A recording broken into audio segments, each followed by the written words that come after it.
Bueno, la última clase en la facultad habíamos comenzado este tema, ¿no? Fue solo una parte inicial en la que presentábamos el concepto de concavidad de una función. No lo hice trabajando esta aproximación inicial, sino que lo hicimos mediante que creo que pasaban diferentes este, chicos, chicas, creo que pasaron los dos al pizarrón para hacer gráficas de una función que fuese creciente a lo largo de todo un intervalo y que uniera los mismos dos puntos. Y bueno, surgió lo que surgió. Y en eso nos dábamos cuenta de que existía la posibilidad de hablar de una forma diferente en la cual la función crecía. Particularmente esta función que tenemos acá, que es la función x cubo sobre 5, en realidad x cubo, el x cubo sobre 5 fue para que quedara un poquito más achatada la gráfica. Es un ejemplo concreto de una función que tiene lo que nosotros llamamos un cambio de concavidad. ¿Por qué? Porque la función es siempre creciente. ¿Cómo puedo yo darme cuenta que esta función es siempre creciente? Porque la imagen con X menores son más chicos que los mayores. Está bien, es un poco la idea de la definición, pero ahora ya poniéndome en el lugar de cálculo 2, ¿cómo puedo mostrar que una función es creciente? Porque Por la la derivada derivada. siempre es positiva. Claro, en este caso la derivada, f' es 3 quintos x al cuadrado. Está bien, positiva, positiva estricta no es porque es verdad que en cero vale cero, pero en los demás es exactamente positiva, o sea, es mayor o igual a cero todo el tiempo, para cualquier valor de x, la función es siempre creciente. Bueno, pero ¿y eso qué hago? Creo que con eso solo yo no sé si hubiese sido capaz de hacer este tipo de gráfica como lo es la de x al cubo sobre 5. Nos dimos cuenta que desde menos infinito hasta cero, desde menos infinito hasta cero, que la función crece lo hace de esta manera, mientras que de cero a infinito sigue creciendo, pero ya de una manera diferente en cuanto a la concavidad justamente. Entonces, bueno, la idea es definir lo que es para nosotros cóncava hacia arriba y cóncava hacia abajo. Esto sería cóncava hacia abajo y lo que tenemos en verde sería lo que nosotros llamaríamos cóncava hacia arriba. Una de las cosas que veíamos en la parte de la definición de cóncava hacia abajo es que la función siempre tiene esa parte de la gráfica rectas tangentes que a nivel de pendientes van disminuyendo. Y además, esas rectas tangentes quedan siempre dibujadas sobre, por arriba de la gráfica de la función. Mientras que para el lugar en donde la función es cóncava hacia arriba, las rectas tangentes que vamos dibujando a lo largo de todos los puntos sobre la gráfica, ahora las rectas tangentes quedan por debajo. Y por otro lado, esas pendientes de esas rectas tangentes van creciendo. Bueno, entonces, un poco todo eso, que lo vemos como una observación solo sobre un ejemplo, es lo que nos lleva también a poder hacer la presentación de la definición. Una función es cóncava hacia arriba siempre que f' sea una función creciente, con lo cual eso lleva a que uno se dé cuenta que la gráfica de la función se encuentra arriba de todas sus rectas tangentes en ese intervalo. Y por otro lado, una función es cóncava hacia abajo cuando f' ahora es decreciente. ¿Y eso qué quiere decir? Que la gráfica de f ahora se encuentra debajo de todas sus rectas tangentes. ¿Mm? Bueno, también habíamos llegado a la observación de que, bueno, sí, yo quiero ver dónde f' es creciente. Yo ya tengo herramientas ahora en cálculo 2 para saber dónde una función es creciente, que es viendo el valor del signo, de su derivada. Entonces, ¿por qué no pensar en calcular la derivada de esta función y ver cuándo la derivada de esa función es positiva o cuando es negativa? Entonces, si yo quiero ver que f' es creciente, lo que tendré que observar es dónde su derivada es positiva, pero la derivada de la derivada es la derivada segunda de la función original. Similarmente, si yo quiero ver Cuando f' es decreciente, voy a tener que ver cuándo su derivada es negativa. Nuevamente, su derivada sería la derivada segunda de la función f, y entonces aparece lo que nosotros podemos englobar en un teorema, en una prueba, que es la siguiente. Si f es dos veces derivable, porque en realidad sepan que cuando yo pido que la función sea derivable, le estoy pidiendo condiciones mayores. Entonces, bueno, tengo que tener cuidado con eso. Si la función es dos veces derivable, que la derivada segunda de f sea positiva en todo un intervalo, ¿eso qué es lo que quiere decir? Que la función f es cóncava hacia arriba sobre ese intervalo. Y bueno, de la misma manera, si f segunda es negativa en todo un intervalo, ¿eso qué es lo que quiere decir? Que la función es cóncava hacia abajo sobre ese intervalo. Y la verdad es que eso es algo que lo vamos a estar haciendo todo el tiempo con las gráficas o con las funciones con las que trabajemos. Luego, dimos la definición de lo que es un punto de inflexión. Un punto de inflexión tiene una siguiente definición que me tengo que acordar, que hay dos condiciones. La primera condición, porque es de la que todo el mundo se olvida, que constantemente estamos nosotros haciéndole acordar, es que para que un punto sea un punto de inflexión, primera cosa, la función en ese punto tiene que ser continua, sí o sí. Luego, la observación que nadie se olvida es esta. Es un punto en donde hay un cambio de concavidad. La curva cambia de concavidad, ya sea que pasa de cóncava hacia arriba a cóncava hacia abajo o al revés, de cóncava hacia abajo a cóncava hacia arriba. Entonces, para que sea punto de inflexión, un punto tiene que cumplir dos condiciones. La función tiene que ser continua allí y además tiene que haber un cambio de concavidad. Y una observación importante es, si yo estoy parada en un punto, ¿dónde? Un topé, lo voy a llamar así, ¿no? Como dice ahí. La función ahí es continua. Y de un lado de P, la derivada segunda tiene un signo. Y del otro lado de P, la derivada segunda tiene el signo contrario. Por ejemplo, F segunda acá, del lado de la izquierda de P es positiva y de este lado la derivada segunda es negativa. En ese punto P me pregunto, ¿qué pasa con la derivada segunda? Y positiva no puede ser porque dice que de él para la izquierda es positiva. Negativa tampoco puede ser porque me dice que de él para la derecha tiene derivada segunda negativa. Entonces en P, ¿qué le queda? Bueno, la derivada segunda o vale cero o puede pasar que la derivada segunda no exista. La función es continua. Puede pasar que su derivada segunda no exista. Entonces, bueno, lo que uno entonces puede observar es que cuando el el tremendo dominio que puede tener la función conjunto con infinitos puntos, si hay un punto de inflexión, en ese punto de inflexión tiene que pasar justamente que la derivada segunda sea cero o no esté definida. Pero estamos bien así, ¿eh? Si estoy parada en un punto de inflexión, entonces en ese punto la derivada segunda o vale cero o no existe. No hay un sí solo sí. ¿Bien? Entonces, a pesar de que no hay un sí, solo sí, toda esa información es súper valiosa, porque cuando yo quiera buscar a dónde están estos puntos de inflexión, los voy a buscar entre los candidatos.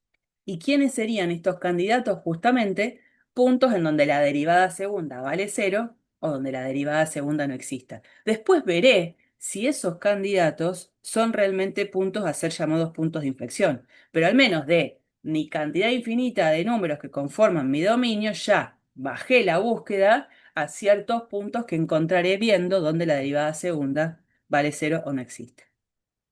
Así que bueno, eso es importante, súper.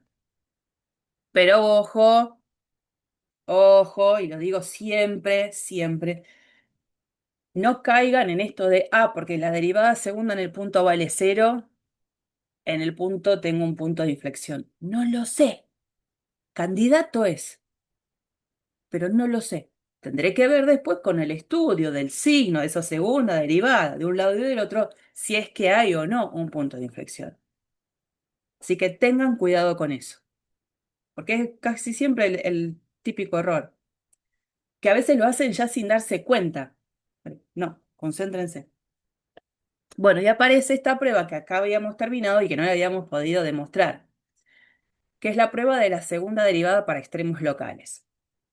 Nosotros teníamos, de un apunte anterior, cómo clasificar a los puntos críticos de una función a partir del cambio del signo de la primera derivada.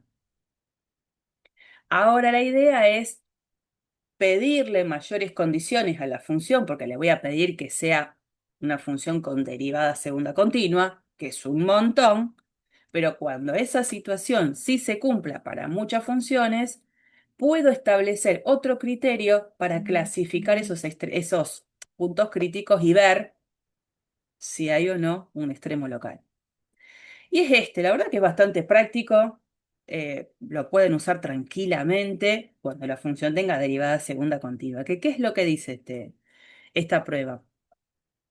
Si yo tengo, entonces, una función con segunda derivada continua sobre un cierto intervalo abierto que contenga el número C que ¿quién va a ser ese número C? Un número crítico.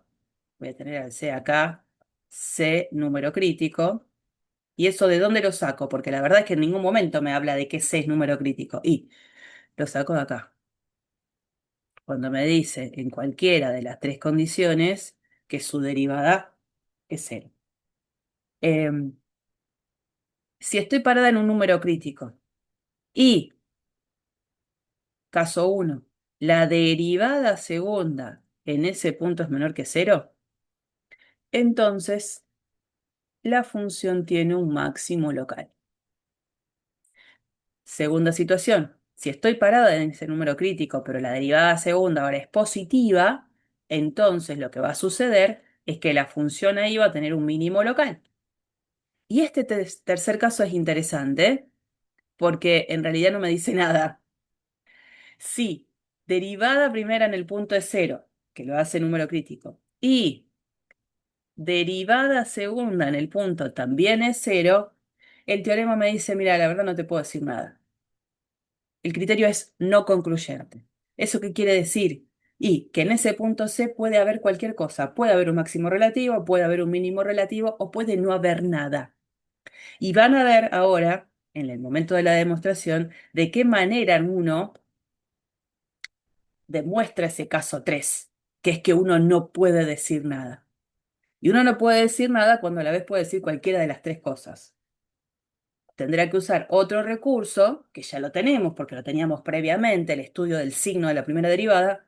Usaré otro recurso para tratar de identificar en ese número crítico si es que tengo o no un extremo local. Bueno, vamos a ver un poco la demostración.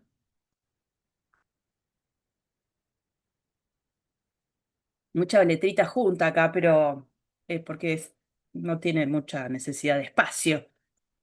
Para que vean una cosa. La parte de la demostración de la parte uno es esto, hasta acá. ¿Por qué? Porque después dice que la demostración de la parte 2 es similar. Ya saben a qué me refiero con esto de que es similar, que realmente uno cambia mayor por menor, creciente por decreciente. O sea, hay cosas que van a ser fácil de copiar, pegar y adaptar. Lo hacemos todo el tiempo. Y después, para la parte 3, comienza la demostración acá. Entonces vamos a prestar atención a la parte 1, parte 2 similar, y después vamos a prestar atención a la parte 3. Para la parte 1, esta vez lo tengo escrito ahí, no lo escribo yo desde cero. Para la parte 1, ¿cuáles son todos mis datos? Dato 1 que acompaña a cualquiera de las tres partes, derivada segunda es continua. Y los otros dos datos para la parte 1 es f' en C vale 0 y la derivada segunda en C es menor que 0. Bueno, tres datos que voy a usar en instancias distintas para poder llegar a la conclusión que es esta, ¿no? Que f va a tener un máximo local en C.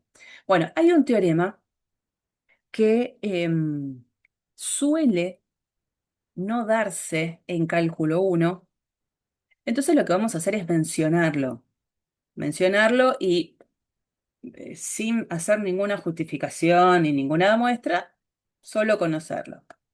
Hay un teorema que dice lo siguiente.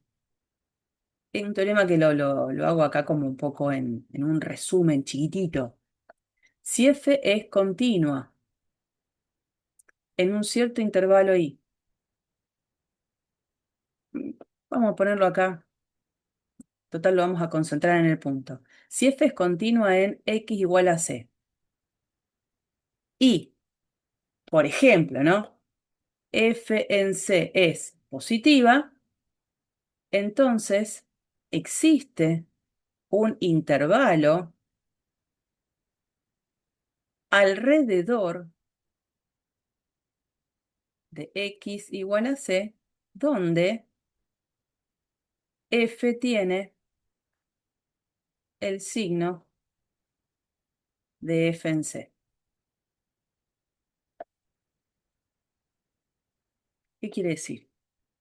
Gráficamente, si yo tengo en c la función f y f en c es positiva, ahí lo tengo, digamos, a f en c, voy a poner ahí en el eje y acá, f en c es positiva. Lo que el teorema me asegura, gracias a que la función es continua, es que existe un intervalito alrededor del c donde la función es continua, porque va a seguir siendo continua, y tiene el mismo signo que la función en C. O sea que la gráfica de la f, que no tengo idea cómo hacerla, puede ser algo así. En todo el intervalo, lo que quiero decir es que la gráfica de la función quedó por arriba del eje X, porque las imágenes de todos los X que están en ese intervalo, las imágenes son siempre positivas. Son positivas porque f en C lo es. Esto por supuesto que lo puedo reacomodar y si hubiese dicho f es continua en C y f en C en vez de ser positiva es negativa, la conclusión cuál hubiese sido. Existe un intervalo alrededor del C donde f tiene el signo de f en C, ahora que va a ser negativo. Lo importante es eso, si la función es continua en un punto y en el punto tiene un valor específico, un signo específico, voy a poder encontrar un intervalo alrededor de ese punto C donde la función va a tener el mismo signo a lo largo de todos los valores X dentro de ese intervalo, el mismo signo que tiene f en C. Entonces yo voy a hacer uso de ese teorema que lo traigo a colación acá. La verdad es que creo que no lo ve nadie en cálculo 1. No es que esté ni bien ni mal. Uno trae a colación ese teorema cuando lo necesita. Y como lo necesito ahora, lo traemos en primera plana. Bueno, vamos a usar un poco todo entonces. Primer dato de la demostración. Dice F segunda en C, sé que es negativa. Fantástico. Entonces, f segunda en C es menor a cero en algún intervalo abierto que contiene el punto C. ¿Eso de dónde lo dice? De esto. ¿Y por qué? Porque tiene el dato de que la f segunda también es continua. Entonces, como yo tengo la f segunda continua y sé que específicamente en el punto C es negativa, por el teorema que acabo de mencionar, debería existir un intervalo alrededor del C donde la derivada segunda sobre todo ese intervalo es negativa. Y ahora bien, llevándolo al terreno de cosas que ya hemos dado nosotros, si la derivada segunda sobre todo ese intervalo es negativa, esto es lo mismo que decir que f' prima es menor que cero en ese intervalo. O sea, la derivada de la derivada. Por lo tanto, me está diciendo que la función que tengo acá, si tiene derivada nula, es porque ella es decreciente. Entonces, por lo tanto, f es decreciente, sobre todo en intervalos.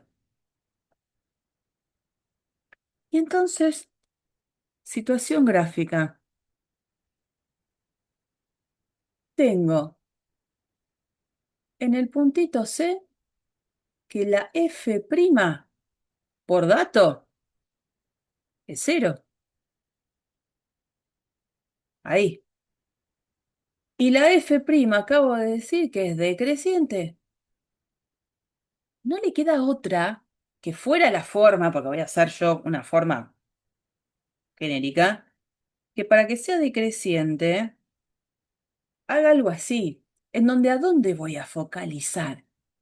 A que a la izquierda de C, la función ha tenido que tomar la f' para ser decreciente, valores positivos, y a la derecha de C, porque como en C vale cero, ha tenido que tomar valores negativos. No le queda otra. No sé con qué forma, si venía así y después siguió así, no sé. Pero lo que me importa es eso, que la función f' a la izquierda de C tiene que tener valores positivos y a la derecha de C f' tiene que tener valores negativos. Y entonces ahí me agarro de un teorema que vimos antes, que es clasificar a estos puntos críticos a partir del signo de la primera derivada. ¿Qué acabo de encontrar? Que el signo de f' cambia de positivo a negativo en C. F' cambia de positivo a negativo a C.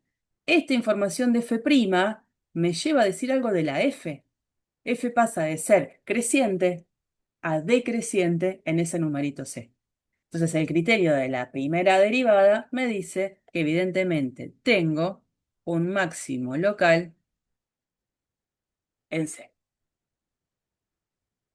Entonces hago un estudio con la segunda derivada, lo llevo al signo de la primera derivada y el signo de la primera derivada me dice la conclusión acerca de qué pasa con F en ese punto C. Tiene un máximo local. Entonces cuando ustedes lean esto, porque ustedes lo van a ver hoy y a lo mejor toda esta parte teórica la van a estudiar recién en julio. Cuando ustedes lean esto, tómense el tiempo de leerlo en continuado a todo lo que dice y después pedacito por pedacito van haciendo esto de desmenuzarlo y tratar de entender el porqué de cada una de las afirmaciones que se escriben. Vayan para atrás. Siempre es ir para atrás en un teorema previo. No van a ir mucho para atrás, pero un poco es eso, ¿no? Bien, ahí la demostración del apartado A o el apartado 1. Para lo que es el apartado 2, este no lo vamos a hacer porque dice básicamente lo que acabo de decir antes, ¿no? Es un cambiar mayor por menor, creciente por decreciente, y van a poder escribir ustedes solos la demostración de la parte 2. Así que eso quedaría como una tarea para ustedes. Si lo pueden hacer al terminar la clase, buenísimo, porque ya lo tienen escrito. Dejan pasar mucho tiempo y es muy probable que después no lo hagan. Pero hagan lo que quieran. Y la parte 3 es la interesante. Voy a borrar todo esto para que quede despejado.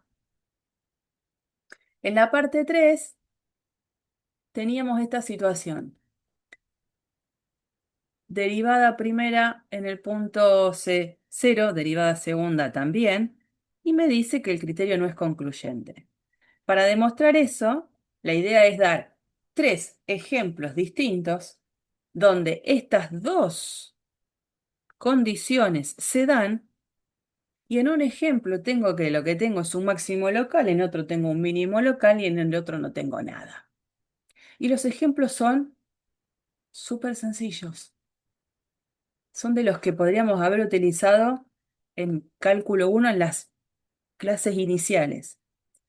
Una función va a ser esta, y igual a x a la cuarta. Otra función va a ser esta, y igual a menos x a la cuarta. Y otra función va a ser y igual a x cubo. Entonces, por ejemplo, para y igual a x a la cuarta, ¿no?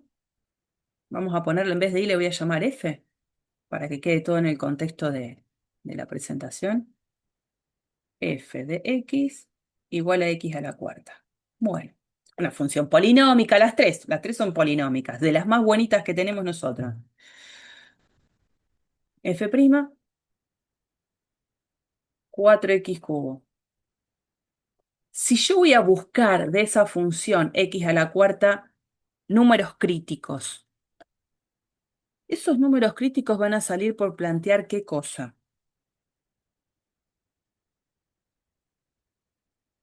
Que la primera derivada de cero ¿Eso solo? y que sea continua. No, no, no, no me refiero a eso. ¿Qué otra condición tiene que puede cumplir Existe. un Porque no existe la primera derivada. que no exista la primera derivada? Yo quería caer ahí. Ahora, ¿qué sucede en este caso para esta función? Siempre existe. ¿Por qué? Porque es un polinomio. Sí, señor. Sí, señor. Entonces, bueno, yo tengo que recurrir a lo que sé. Para que yo pueda identificar los números críticos, debería pasar que la primera derivada vale cero o la primera derivada no existe. ¿Qué sucede acá? No voy a tener números críticos porque la derivada no exista. Va a ser polinómica. Y eso en los tres casos. Así que yo me voy a concentrar en buscar dónde f' vale cero. Bueno, entonces f' vale cero cuando básicamente x es igual a cero. Es igualar esto a cero, bárbaro. ¿Qué pasa con la derivada segunda? ¿Quién es la derivada segunda de esta función?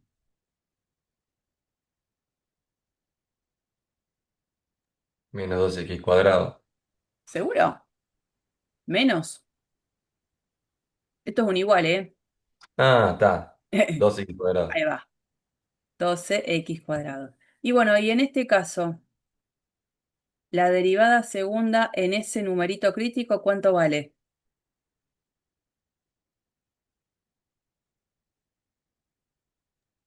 Sí.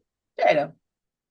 Entonces estaría en esta situación. En cero, la primera derivada vale cero, la segunda derivada vale cero. Digo, uy, ¿qué hago? Bueno, pero la función x a la cuarta la sabemos graficar todos. Es de la que sabemos todos. ¿A quién se parece x a la cuarta? X cuadrado. Sí, señor. Cuadrado.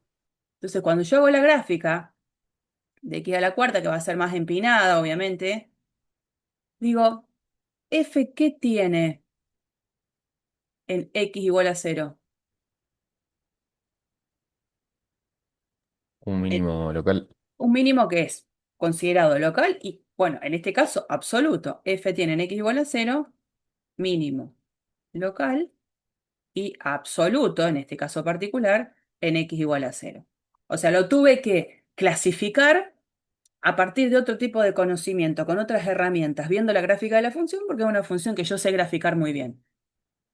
Bueno, haciendo lo mismo para los otros dos casos que nos quedan, las conclusiones van a ser exactamente diferentes.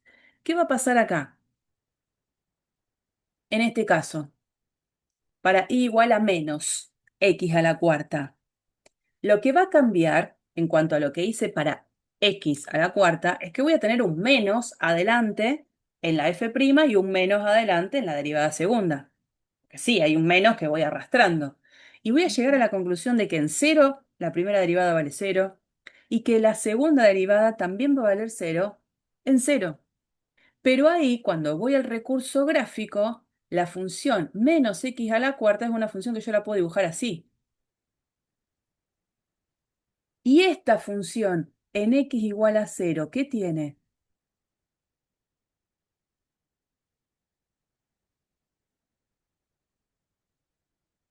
Esta, la dibujada en verde. Un máximo local Claro, y absoluto también. exactamente. En x igual a cero tengo máximo, local y absoluto en x igual a cero. Entonces son dos funciones distintas. Las dos funciones en el número crítico tienen segunda derivada nula también, y sin embargo, en una la conclusión fue de que tuve un máximo y en otra tengo un mínimo. Y bueno, y para rematar la situación, tenemos esta función, que es y igual a x cubo. La derivada de x cubo, ¿quién es? 3x cuadrado. Bien, entonces si f de x es x cubo, f' de x es igual a 3x cuadrado. ¿Dónde va a valer cero esa derivada? En cero. Sí. Entonces sabemos muy bien que f' en cero es igual a cero, va a ser el único lugar.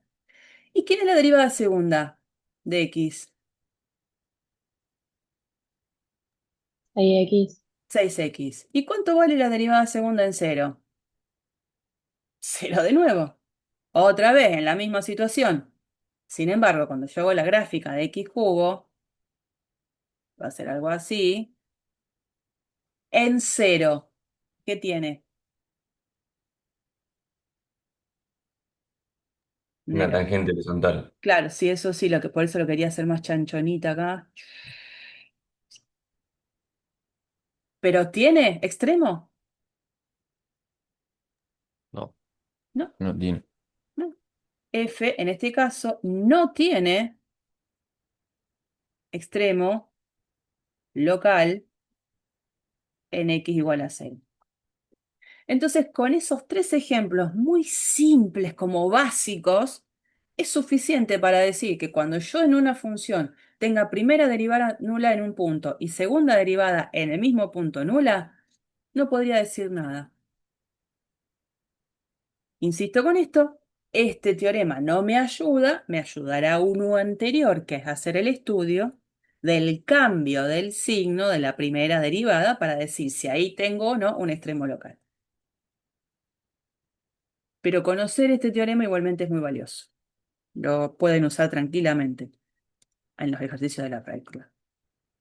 Bueno, vamos a presentar un problema ya un poquito más complicado de búsqueda de extremos y de puntos de inflexión y todo lo que yo sé hasta ahora buscar para una función. Y en principio las funciones siguen siendo del rango de las amigables, que son polinómicas. Tampoco una polinómica de grado 25 será muy buena y amigable, pero para hacer un estudio de una función, lo amigable se me fue al tacho, ¿no? Entonces vamos a tomar una función polinómica, grado 4, que podamos manejar las cuestiones con la primera derivada y la segunda derivada. Entonces la consigna de este ejercicio es, dada esta función, x a la cuarta menos 4x cubo más 10, pedir un poco de todo. ¿Dónde es creciente y dónde es decreciente? ¿Dónde es cóncava hacia arriba, dónde es cóncava hacia abajo? Identificar si es que existen extremos locales y puntos de inflexión. Y con eso, paso 4 dice, realizar un bosquejo general de la gráfica. Bosquejo porque todavía nos falta una herramienta más para estar más seguro al momento de hacer la gráfica de una función. Pero bueno, todo lo que vamos a hacer en este ejercicio realmente es lo que van a tener que hacer en cualquier otro en el que se pidan cosas similares. Entonces, va a estar como expuesta toda la información. Vamos a ir viendo un poquito las cosas de a poco. Acá arriba de todo siempre está, para que no perdamos de vista, la ley de la función con la que estamos trabajando.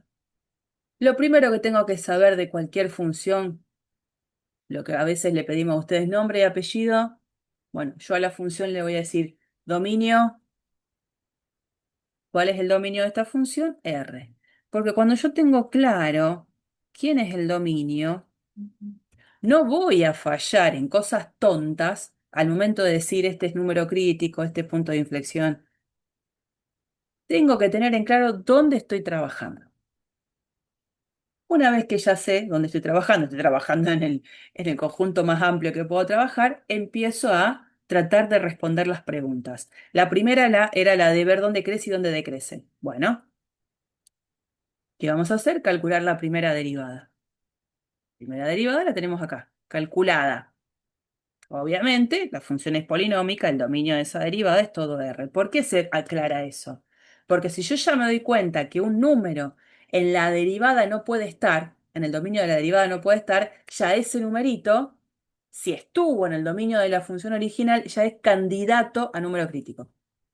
A buscar si en él hay o no hay un extremo relativo. Entonces, para mí ya es un número crítico. Si no está en el dominio de la derivada, pero sí estuvo en el dominio de la función. Acá eso no va a pasar, como son polinómicas. Entonces, como quiero buscar los números críticos, ¿qué se hace? Se iguala la derivada a cero. Bueno, para igualar la derivada a cero, lo dijimos en clase, necesito escribir a la ley de la derivada lo más factorizada que pueda. En este caso, factorizar este polinomio, que es bastante amigable, es bastante sencillo porque yo lo que puedo hacer es sacar, en este caso, 4x cuadrado factor común, y acá lo tengo factorizado. Digo, bueno, para que esta derivada valga cero, y alguno de estos factores va a tener que ser cero. Para que este factor sea cero, es x quien tiene que ser cero, y para que este factor sea cero, es x igual a 3 el valor que tiene que tomar. Bueno, ¿eso qué hace? Que yo, a mi dominio, que es todo R, yo ya lo tenga particionado en 3. Y cuando quiero estudiar el signo de la primera derivada, sé que voy a armarme una tabla con 3 intervalos en cuestión. El primero va a ser desde menos infinito a 0, que es el que está acá. El segundo va a ser desde 0 a 3, que es el que está acá. Y el tercero va a ser de 3 a infinito. Estos intervalos siempre abiertos. ¿Y qué hago?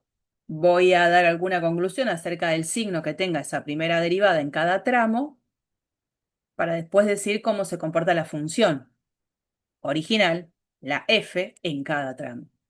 Bueno, la propuesta de la tabla es estudiar el signo de cada uno de estos factores. ¿Se acuerdan que yo podía no poner esto porque estudiaba el signo evaluando el valor de la derivada en algún punto bien en el interior de cada uno de estos intervalos? Entonces, por ejemplo, acá yo puedo evaluar f' en menos 1. Para el segundo tramo podría evaluar, por ejemplo, f' en 1. Y para el tramo siguiente podría evaluar f' en 4. Y me daría cuenta de que estos son los signos que se encuentran. F' en menos 1 me va a dar un número que es negativo, f' en 1 es lo mismo, un número que es negativo, y f' en 4 me va a dar un número que es positivo. Esa era la estructura que desde la práctica termina siendo como la más elegida. Yo lo que les dije es, a mí también me gusta dar una presentación un poco más formal, creo que más elegante, de cómo estudiar el signo de esa primera derivada. Pero esto lo toman, lo dejan, yo no tengo inconvenientes con eso. Una forma es esta, ir estudiando el signo de cada factor. Y después, bueno, si este es positivo y este positivo, positivo por positivo es positivo. Si este es positivo y este es negativo, positivo por negativo es negativo. Y hacer eso. Pero lo pueden hacer de esa forma o de la forma en que también les comenté recién, eligiendo puntos específicos en cada intervalo. La cuestión es que una vez identificado el signo de la derivada primera en cada tramo, hago una conclusión de la f. Entonces, en este caso, si desde menos infinito a cero la función f' tiene signo negativo, ¿qué pasa con el comportamiento de la f? F crece. Perdón, si es signo negativo de la derivada, la función decrece. A veces, también desde la práctica para hacerlo como mucho más acotado, para simplificar aún más lo poco que hay que escribir, hacen una flechita para abajo, indicando que la función decrece. Acá mismo le pasa exactamente la misma situación. Derivada negativa, la función acá decrece, y como acá la función tiene signo, la función f' tiene signo positivo, ahí la función ahora pasa a crecer. Y esta misma tabla Ya con esto, no hace falta que vaya al criterio de la derivada segunda para identificar si en esos puntos tengo o no un extremo relativo. Ya con esto, con el teorema del cambio del signo de la primera derivada, ya sé qué decir. Fíjense, ¿quiénes son los dos números críticos? Este, 0 y 3. Entonces yo me paro en 0, acá, acá y acá.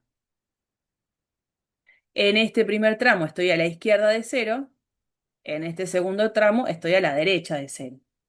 Y si a la izquierda de 0 la función decrece, que lo dice esta parte, y a la derecha la función sigue decreciendo, quiere decir que en x igual a 0 la función no tiene un extremo local. Entonces, no tiene extremo local en x igual a 0. Ahora me paro en 3. ¿Por qué? Porque el 3 era el otro número crítico. Me paro en 3 acá, me paro en 3 acá. Entonces, en este tramo estoy a la izquierda de 3. ¿Qué pasa con la función decrece? Y cuando estoy parada en esta otra parte, donde estoy estudiando el signo de la primera derivada a la derecha del 3, de acá, la función ahora crece. Y si la función decrece y vuelve a crecer, lo que tengo en x igual a 3 es un mínimo local. Y ya está. Tengo la clasificación de los números críticos. En uno no tengo nada y en el otro tengo un mínimo local. Se terminó todo lo relacionado con el estudio de la primera derivada. Seguimos con el estudio de la segunda derivada. Otra vez, acá arriba tenemos la presentación de la función, cuyo dominio ya sabíamos que era todo R. ¿Qué tengo que hacer? Calcular la segunda derivada. Segunda derivada que yo antes había calculado la primera derivada, ahora tengo que hacer la segunda. La segunda derivada, si la primera derivada era un polinomio de grado 3, la segunda derivada ahora va a ser de grado 2. Fantástico. Tengo la ley de la derivada, de la segunda derivada acá. Dominio, otra vez todo R. ¿Qué necesito ver? Dónde la derivada segunda se anula. ¿Pero por qué? Porque ver dónde la derivada segunda se anula, ¿qué me da? Si yo evalúo la segunda derivada y la igualo a 0 y encuentro los valores donde la derivada segunda vale 0, ¿esos valores qué son? Posibles puntos de inflexión. Gracias, Ignacio. Me dijiste la palabra que quería. Posibles puntos de inflexión. No sé si son, pero son importantes a conocer. Bueno, otra vez, puntos también posibles puntos de inflexión serían puntos en donde la segunda derivada no exista, pero no voy a tener este caso porque la función es polinómica. Bueno, lo mismo que antes, calculamos la segunda derivada, la factorizamos y entonces nos damos cuenta que la segunda derivada va a valer 0 cuando este factor valga 0, que es cuando x valga 0, y la segunda derivada va a ser 0 cuando este factor sea 0, que es cuando x sea 2. Y ahora es común volver a empezar en cuanto a la forma de armar el cuadro. Yo me voy a parar acá, voy a tener f segunda, acá voy a tener el 0, acá voy a tener el 2. Antes teníamos el 0 y el 3, ¿no? Y hago las conclusiones. Voy a estudiar el signo de esta segunda derivada en cada uno de estos tres tramos. De menos infinito a 0, de 0 a 2 y de 2 a infinito. Nuevamente, la tabla, para hacerla a mi gusto, la hago con el estudio de los signos de cada uno de los factores para estudiar después el signo del factor de la derivada segunda como producto. Pero si no, otra vez la misma historia, elijo candidatos en cada intervalo y voy evaluando la derivada segunda. Una opción, se me ocurre, acá podría haber elegido el -1, entonces calcular la derivada segunda menos 1 y ver que me va a dar un número positivo. Acá podría elegir el 1, evalúo f segunda en 1 y ahí me voy a dar cuenta que evalúo eso y me da negativo. 3, para no irme tan adelante, derivada segunda en 3 y me voy a dar cuenta que me da positivo. Bueno, conclusión, en cada uno de los intervalos estoy viendo que donde la derivada segunda sea positiva, la función es cóncava hacia arriba, y donde la derivada segunda sea negativa, la función es cóncava hacia abajo. Bueno, con esta tabla yo ya podría decir si esta función tiene o no puntos de inflexión. Obviamente me voy a parar en los candidatos, en 0 y en 2. Cuando me paro en 0, vengo acá, vengo a esta última parte de la tabla. La función pasa de cóncava hacia arriba a cóncava hacia abajo. Entonces digo, ¿qué significaba que yo estuviese parada en un punto de inflexión? Definición. Tenía que ser un punto donde la función tenía que ser continua. Lo es, por ser polinómica. Y tenía que ser además un punto en donde hay un cambio de concavidad. Hay cambio de concavidad. Entonces, en ese punto voy a tener un punto de inflexión. Pero para indicar el punto de inflexión, como es un punto P, el punto de inflexión se lo indica así, coordenadas. No es un número, es un punto. Entonces, el punto de inflexión es el punto de coordenadas 0, f en 0. Y de la misma manera aparece el estudio de, bueno, ¿y qué pasa en el candidato que era el número 2? Me paro acá. 2 y 2.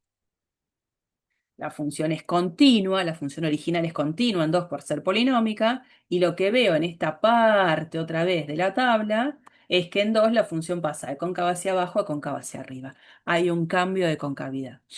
Entonces hay otro punto de inflexión. ¿Quién es el punto de inflexión? El punto de coordenadas 2f en 2. 2f en 2. Y se terminó la parte del estudio de cómo es la concavidad de la función y a la vez si es que tengo o no puntos de inflexión. Y entonces, ¿esto a qué me lleva? Recordemos, acá teníamos el signo de la primera derivada en estudio. Me lo voy a escribir acá un cachito.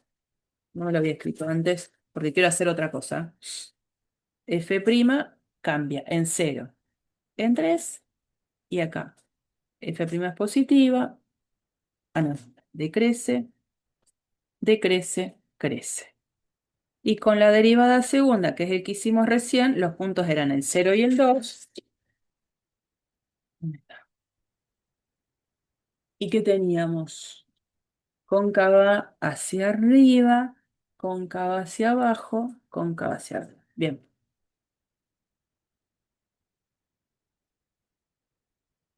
Entonces ahí, en esa parte que dice resumiendo, ese resumir ahí, ¿de dónde lo saco?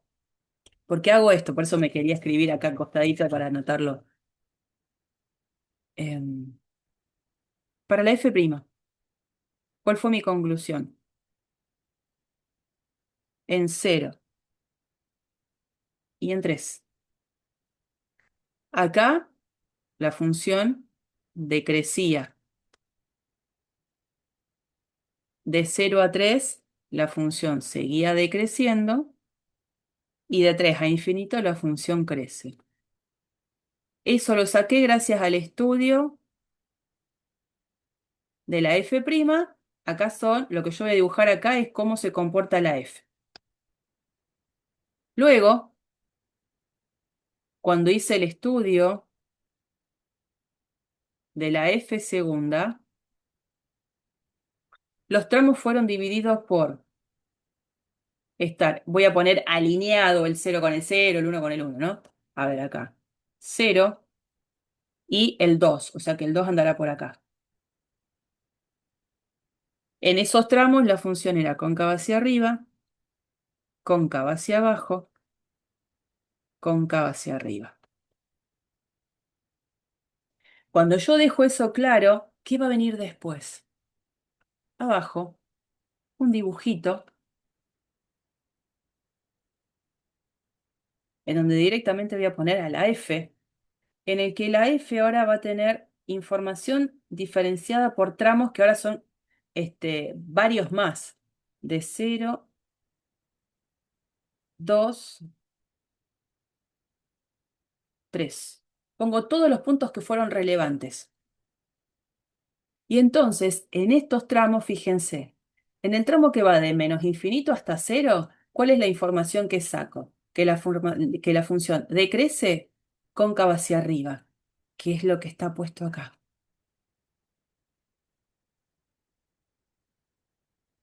Después, de 0 a 2, otra franja. La función decrece, pero ya cóncava hacia abajo.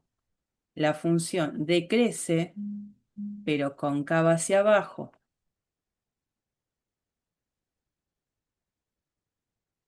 De 2 a 3. De 2 a 3 estoy dentro de este tramo donde la función decrece y es cóncava hacia arriba. Decrece siendo cóncava hacia arriba. Y de 3 en adelante me fijo en esta franja, la función crece cóncava hacia arriba. La función crece cóncava hacia arriba. Entonces, esto que está escrito acá, toda esta parte en verde, sale de haber hecho estos cuadritos. Y entonces lo que después hace es hacer un símil cómo debería ser una curva que cumpla en cada tramo con esas dos condiciones. Por ejemplo, en este primer tramo, dice tiene que ser decreciente y cóncava hacia arriba. Y bueno, puede ser algo así. Decrece, cóncava hacia arriba. En el siguiente, decrece, cóncava hacia abajo. Bueno, algo así. Acá, decrece otra vez, pero cóncava hacia arriba. Fantástico. Y después crece, perdón, pero cóncava hacia arriba. Esa información, así, ya me dejaría la posibilidad de hacer un dibujo ya poquito en continuado, porque la función es continua, de una unión de tramos que cumplan con esa condición. Y a la vez me doy cuenta que tenía que respetar que en 0 la función, si bien tenía un punto crítico, no tiene un extremo. Entonces acá este dibujito es correcto, tengo una recta tangente horizontal, pero no tengo ni máximo ni mínimo relativo. En 3 tenía un mínimo local, se estaría verificando este dibujo. Y tengo cambios de concavidad en 0 y en 2. En 0 cóncava hacia arriba, cóncava hacia abajo, y en 2 de cóncava hacia abajo empezó a ser cóncava hacia arriba. Ahora, todo esto que yo estoy haciendo acá, ¿cómo hago para plasmarlo en un sistema de ejes cartesianos? Bueno, en el sistema de ejes cartesianos a mí me va a interesar conocer estos puntos. Este punto era el punto 0, f en 0. Este puntito de acá era el puntito Q, que lo llamo 2, f en 2. Y este puntito de acá es el punto que llamo M, 3, f en 3. Entonces yo ubico esos puntos importantes y después trataré de realizar la gráfica manteniendo esta forma general que se le habla sobre ese dibujo. Y por supuesto, eso está puesto después, pero está hecha la gráfica manteniendo esta estructura. Fíjense que a lo mejor ahora, viendo por dónde tienen que pasar los puntos, esta estructura de pancita que está puesta acá, y la tuve que hacer más estirada. No importa, pero la idea de la estructura de la forma la tengo. Después queda bien cuando yo la hago en el sistema de ejes cartesianos. Bueno, eso es entonces un poco lo que yo voy a hacer ahora cada vez que tenga un estudio de concavidad, porque tiene que hacer todo lo anterior. Con esto estaríamos terminando el tema de extremos y de punto y concavidad. Cuando yo voy al libro, seguimos con algo que en realidad es mucho de práctica, que es lo que uno llamaría regla del L'Hopital. Formas indeterminadas y la regla... bueno, es l'hospital en la escritura, pero También puede ser L'Hopital. No es que me olvido la S de Rosarina.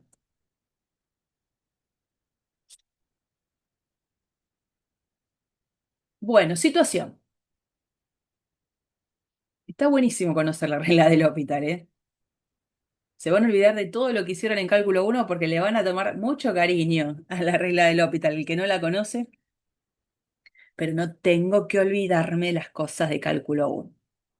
Bueno, situación es esta.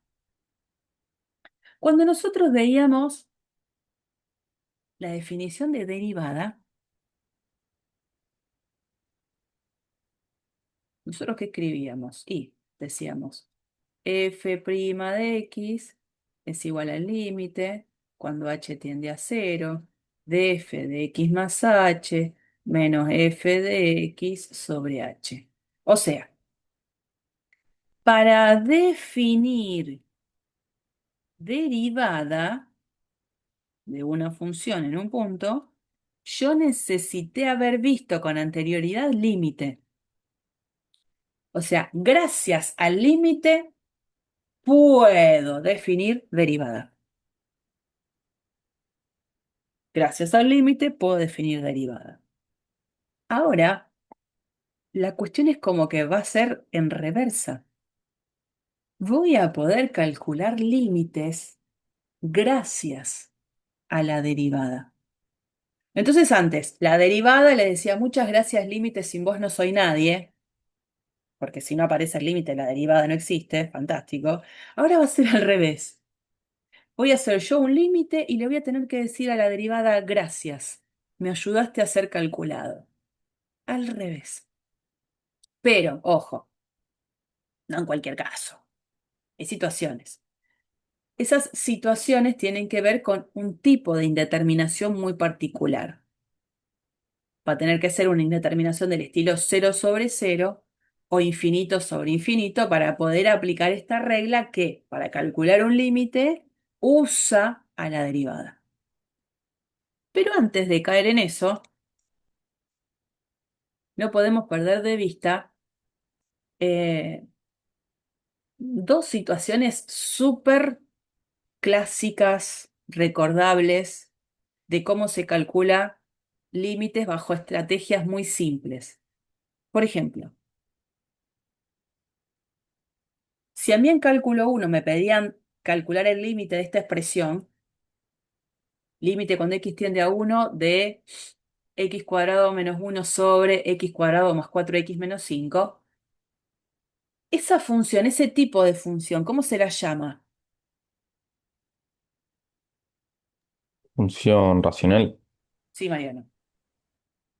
¿Y cómo haría yo para calcular el límite de una función como esa? Lo primero que se me ocurre.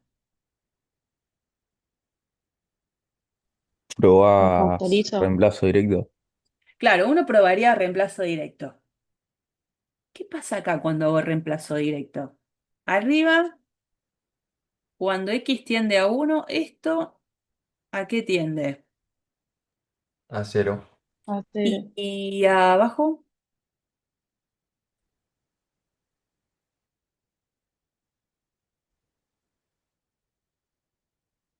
Está difícil.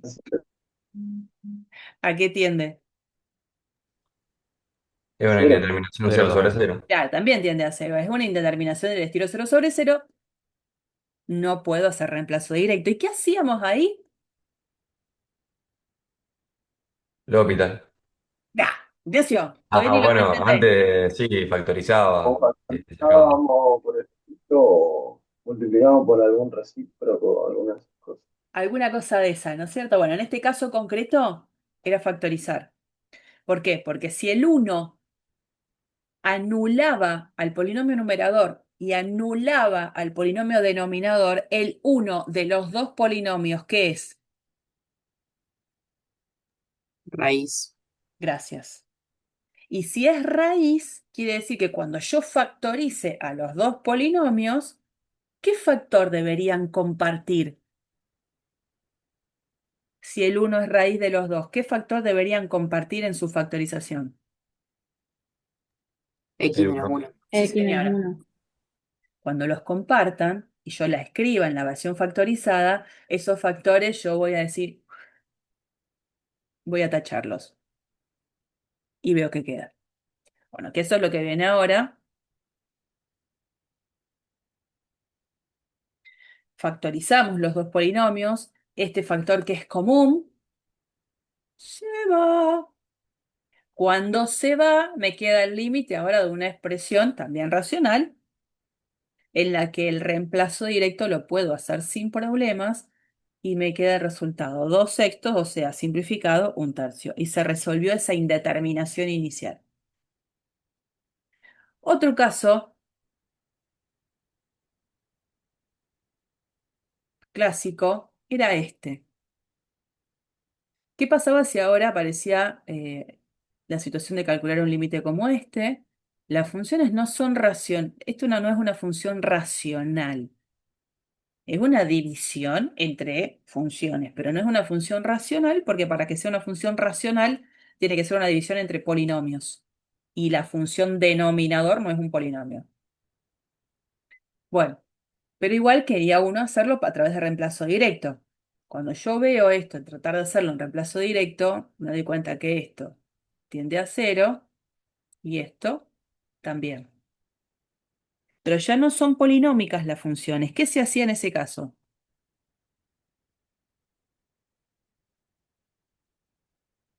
Lo Se dice ahí por multiplicaba y escrito. se dividía por el conjugado ¿Y quién sería?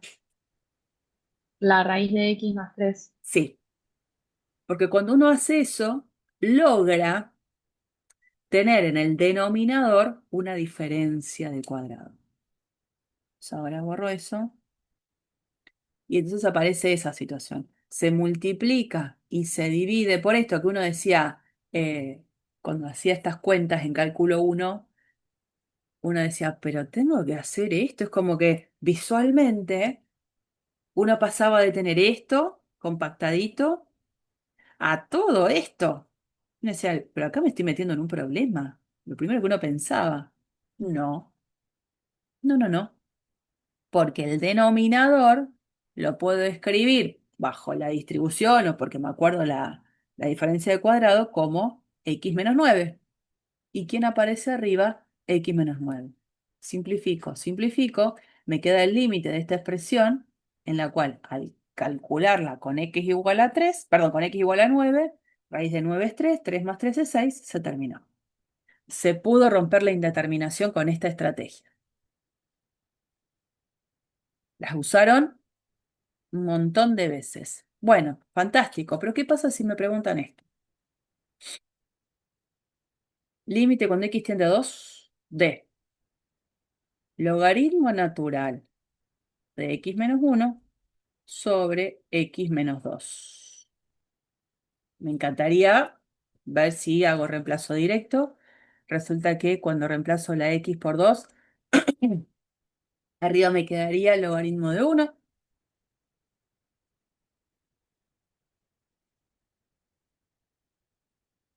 Me queda una forma indeterminada del estilo 0 sobre 0, ¿pero qué?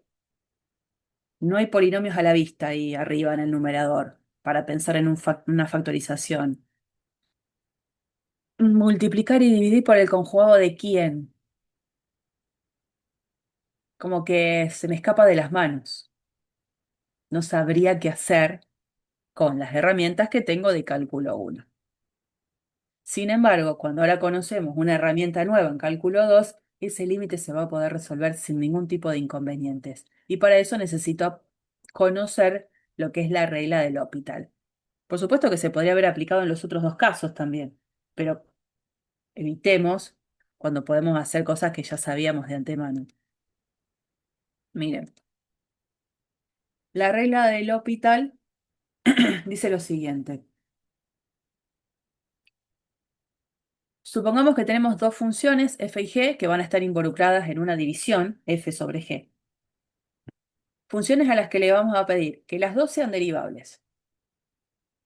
Y le vamos a pedir a la función de abajo, a la función denominador, que esa derivada no sea nula sobre algún intervalo abierto que contenga el puntito en cuestión, que va a ser el x igual a A, excepto posiblemente en A. Ustedes saben bien que cuando uno habla de límite, habla de cómo se comporta una función alrededor de un punto. Lo que en el punto pasa no me interesa. Para el límite no me interesa.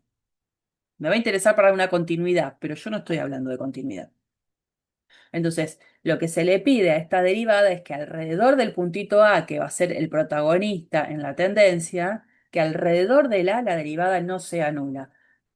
Si en A la derivada es nula o no, no me importa. Entonces, dos funciones, f y g, las dos derivables. A la derivada de la función de abajo le pedimos que sea distinta de cero en un intervalo alrededor del A, y en el A no me importa qué pasa. Y supongamos estas dos situaciones, o la situación amarilla o la situación verde. La situación amarilla es que las dos funciones, la numerador y denominador, acá, las dos tienden a cero, o la situación verde, que las dos tienden, una, qué sé yo, a más infinito, la otra a menos infinito, no importa el tema de los signos, pero las dos tienen esa misma característica de más menos infinito o más menos infinito. Entonces estaríamos, al momento de hacer una resolución de un límite de estos, en una indeterminación del estilo cero sobre cero o infinito sobre infinito. Ante una situación como esa, la regla del L'Hopital me dice que cuando yo quiera calcular este límite, le puedo pasar la pelota a otra expresión de función. Le puedo pedir calcular el límite a la división entre la derivada del de arriba con la derivada del de abajo. No estoy hablando de derivada de división, que no es lo mismo, ¿eh? Eso no.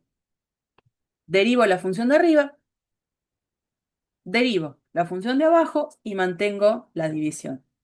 Y entonces paso a calcular el límite de este otro cociente. ¿Ve? La regla es clara. Cuando tenga un límite de una indeterminación del estilo cero sobre cero, donde identifico muy bien quién es la función numerador y quién es la función denominador, paso ahora a calcular, porque está permitido gracias a esta regla, el límite de la división entre la derivada del de arriba, la derivada del de abajo. Estudien bien la regla porque a veces hacen otras cosas. ¿Qué se puede decir con esto? No la vamos a demostrar, eso es importante, la vamos a reusar. Esto también es válido aún cuando en la tendencia que yo tengo acá, esa tendencia sea a más infinito o a menos infinito. O sea, la conclusión es la misma con x tendiendo a infinito o con x tendiendo a menos infinito o con x tendiendo a un número. Y entonces, importante en estas dos observaciones, primero, leer bien, es el límite del cociente de sus derivadas, no derivada de cociente. Derivo arriba por un lado, derivo abajo por el otro. Entonces, cuando yo tengo, no sé, límite, cuando x tiende a df de x sobre g de x. Y resulta que veo que numerador tiende a cero, denominador tiende a cero. ¿Yo qué voy a decir? Voy a aplicar L'Hopital. Para aplicar L'Hopital y para que el lector, el profe que corrija después, entienda que yo apliqué L'Hopital, arriba de la igualdad le voy a poner esto, L apóstrofe H, indicando que lo que viene al lado es porque voy a aplicar L'Hopital. Entonces, si aplico L'Hopital, me quedará el límite cuando x tiende a de fracción, arriba, f' de x, abajo, g' de x. Y es como un volver a empezar. ¿A qué me refiero con esto?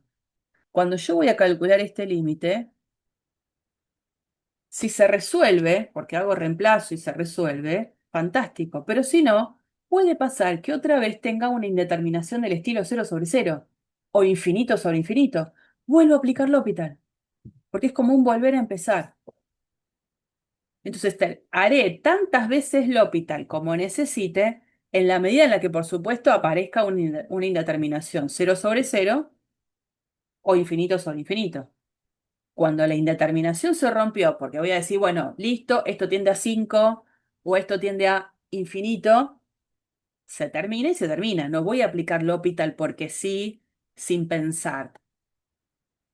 Aplico L'Hopital si realmente se da la indeterminación. Y bueno, y esto que decíamos, es válida la regla para estas situaciones también. Entonces acá me voy a permitir hacer esto, a ver, me gusta hacerlo. ¿Se acuerdan?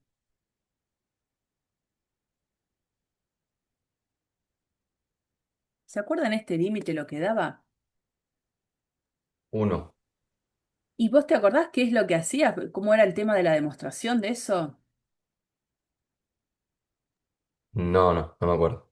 Pero aunque no te acuerdes la demostración, en general digo, recuerdan que ese límite que daba 1, digamos, tenía toda una demostración, eh, que era a partir de toda una visualización geométrica, entonces comparaban áreas, usaban el teorema del sándwich en el medio y llegaban Sí, a... que terminó quedando que era mayor y menor a cero, entonces No, era cero, no, ¿no? te estás confundiendo, Ani, no. Bueno, algo así, era mayor y menor a algo. Y Tampoco. Era que el límite lateral por derecha, cero, daba 1, y como la función es par, porque es división de funciones impares, por la izquierda también tenía que dar 1, y entonces el límite puntual daba 1. Lo de mayor a cero, menor a cero, ¿sabés que con qué te estás confundiendo? Con el teorema de Fermat, que lo hicimos juntos en clase. pues, Bueno, el asunto es que había toda una demostración que usaba recursos geométricos que no era dos renglones. Bueno, ahora sí es menos de un renglón. Si yo uso esta estrategia y ustedes dirán, ¿por qué no me la enseñaron antes? No, no, hay que pagar un poco, un precio para llegar a esta instancia. Cuando veo esto diría yo hoy, a ver, cuando x tiende a cero, seno de x, ¿a qué tiende? Cero. Cuando x tiende a cero, ¿x a qué tiende? Obvio, a cero. Estaríamos en una indeterminación de estas. Entonces, ¿qué diría L'Hopital? Usa L'Hopital y escribí el límite cuando x tiende a cero de fracción. ¿Qué tendría que poner arriba? Coseno de X. ¿Qué tendría que poner abajo? 1. ¿Y esto cómo lo resuelvo? Reemplaza o directa. Y entonces me queda coseno de cero. ¿Y el coseno de cero? 1. Y se terminó. Ahora, con esta estrategia, ese límite que me costó bastante entenderlo, lo hago en menos de un renglón. Entonces, empieza a haber un gustito hacia el L'Hopital muy exagerado en algún punto, ¿no? Porque como cuando apareció ChatGPT, que apareció y me arregló la vida en un montón de situaciones y uno ya lo empezó a usar olvidándose un poco de las herramientas que conocía. Bueno, este fue el ChatGPT del pasado. Eh, bueno, no me olvido de todas las cosas que sé hacer, porque muchas veces las voy a necesitar. Esas estrategias de cálculo uno que conocí y las tengo que tener presente. Pero bueno, voy a usar, ahora teniendo esta herramienta, cuando sea necesario, el L'Hopital para resolver límites. Bueno, entonces, por ejemplo, volvemos a nuestro problema, que era que había quedado como en stand-by.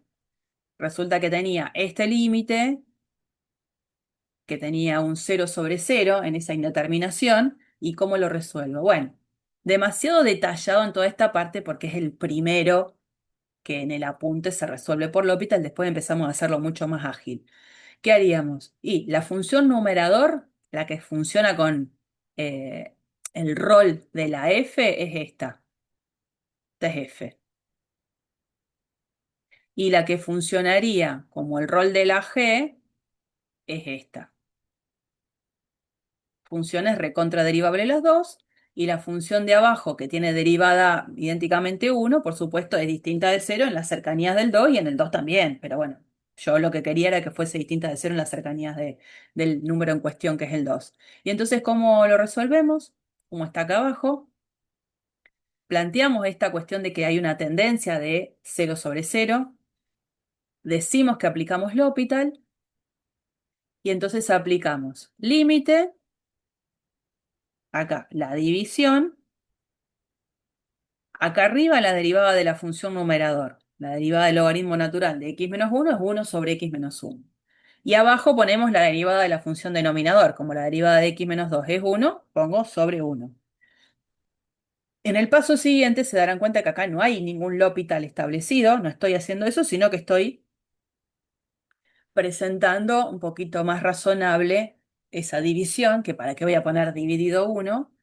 Me queda esto, y este límite lo resuelvo sin problemas. Cuando reemplazo a x por 2, el resultado de esto es 1.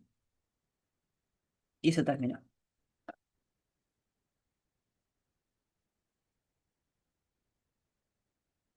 Otros ejemplos. A ver, cuando x tiende a infinito, ya cambió, no es con x tendiendo a un número. Cuando x tiende a infinito,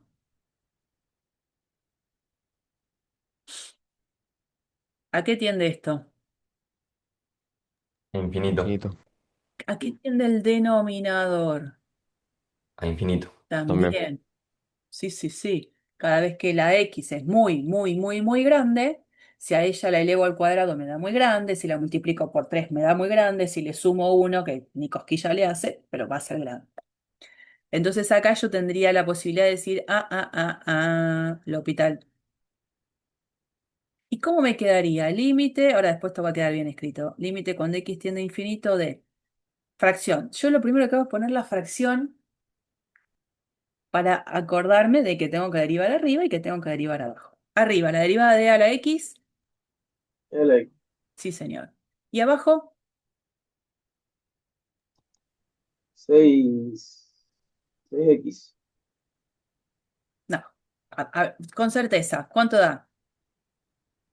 6x. Bien, así, 6x. No, 6, 6. ¿Qué pasa acá? Digo, bueno, fantástico, apliqué el L'Hopital, me resolvió la vida. No, no. Numerador no cambió. Ya sabemos la derivada de a la x, la podemos estar derivando todas las veces que uno quisiera. Es e a la x, es e a la x, es e a la x. Y si era a la x antes tiende a infinito, este también. ¿A qué tiende 6 por x? Cuando x tiende Infinito. a infinito. También. Entonces, L'Hopital de nuevo. Puedo aplicar L'Hopital de nuevo, pero siempre lo puedo aplicar en la medida en que yo lo justifique. Y estos globitos que estoy haciendo con las tendencias es lo que necesito ver para que esté justificado. Entonces después sigo, ¿no?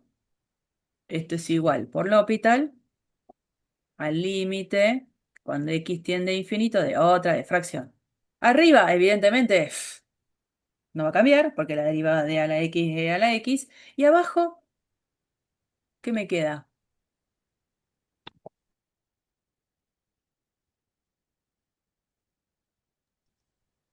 Y queda 6. 6. 6. Ojo. Y entonces veo acá, ¿qué pasa cuando x tiende a infinito? E a la x tiende, Infinito. fantástico, pero abajo es 6, ya no tiende a infinito. ¿Qué digo? Resultado final de este límite. El resultado infinito.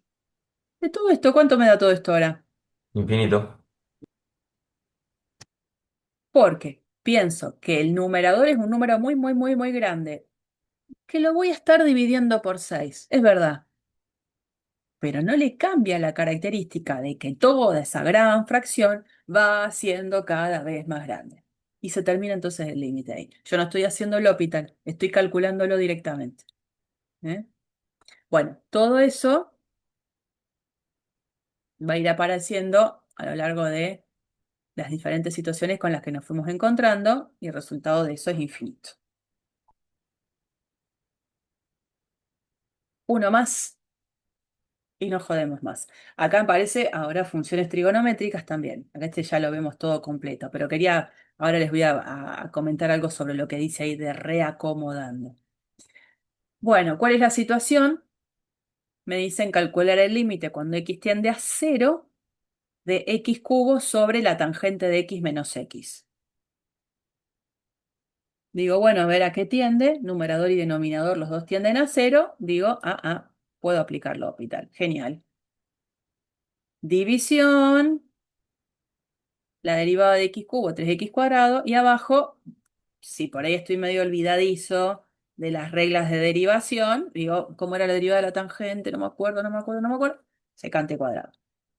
Menos 1. El no me acuerdo, no me acuerdo, no me acuerdo, se lo permitimos ahora mientras están en el proceso de recordar cálculo 1. Para el parcial me tengo que acordar, así que tengo que repasar las reglas de derivación. Cuando caigo ahí, vuelvo a ver la tendencia. Bueno, la secante al cuadrado, que era aquel igual.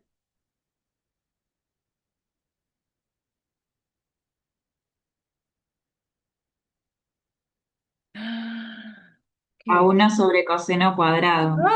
Gracias. Bueno, que cuando lo evalúo en cero, 1 sobre coseno al cuadrado de cero es 1 sobre 1, 1. Bueno, el asunto es que este denominador tiende a 1 menos 1, 0. Vuelvo a tener una indeterminación del estilo 0 sobre 0. Y entonces, derivo arriba, la derivada de 3x cuadrado es 6x. Derivo abajo. ¿Cómo es la cuestión de la derivada de secante cuadrado? O puedo derivar esto, o si no, si yo quiero derivar la secante al cuadrado de x. La pienso haciendo qué regla. Después, o sea, C2 secante de X por la derivada de la secante, Claro, ¿cómo se llama esa regla? de la potencia. No. Ah, De bueno. Sí, la, sí, no, pero ¿qué es lo que estás aplicando para hacer Ah, eso? sí, regla de la cadena. Ahí está. Regla de la cadena, donde cuando aplicas regla de la cadena, sí es cierto que está ahí adentro la regla de la potencia, ¿no?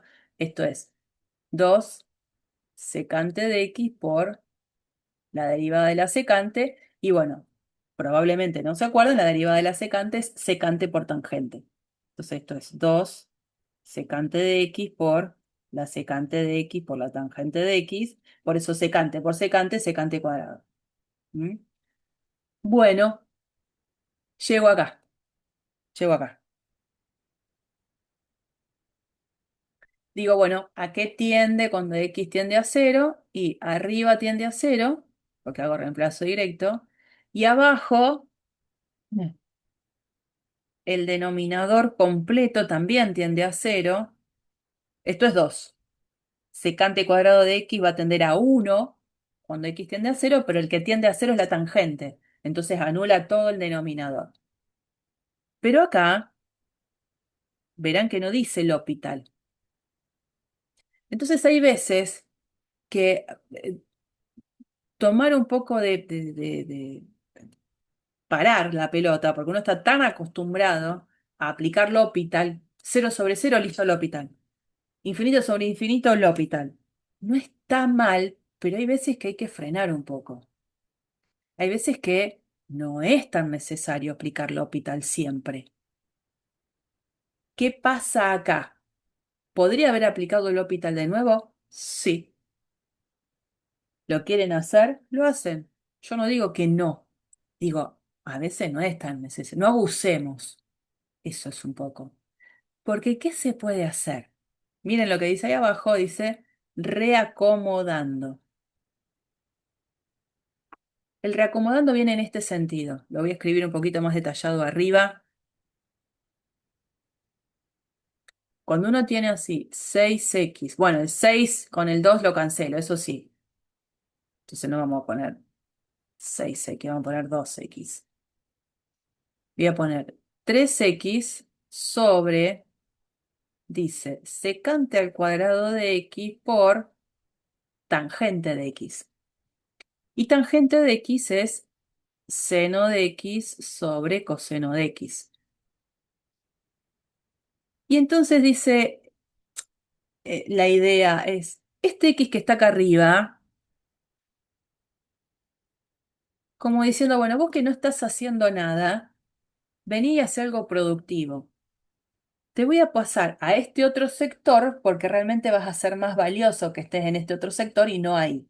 Es, sin dejar de decir lo mismo, escribirlo de otra manera. Entonces, ¿qué haría? Dejo el 3, dejo secante cuadrado de x. A este seno de x sobre coseno de x lo puedo escribir así. Y este x que está ahí arriba lo paso al denominador del denominador. Entonces lo paso acá. Y en ese sector es mucho más productivo el x. Me ahorra el usar L'Hopital otra vez. Es como si yo tuviese que pagar por usar L'Hopital. Bueno, esta vez no pago porque me di cuenta que reacomodando al L'Hopital no lo necesito. Y entonces ahora, cuando vaya a calcular el límite de todo esto, está justificando el por qué estoy escribiendo esta expresión. Digo, a ver, cuando x tiende a cero, ¿qué pasa con esto? Y esto tiende a 1, porque es la secante cuadrado. Esto también tiende a 1, porque cuando evalúo el coseno en cero es 1.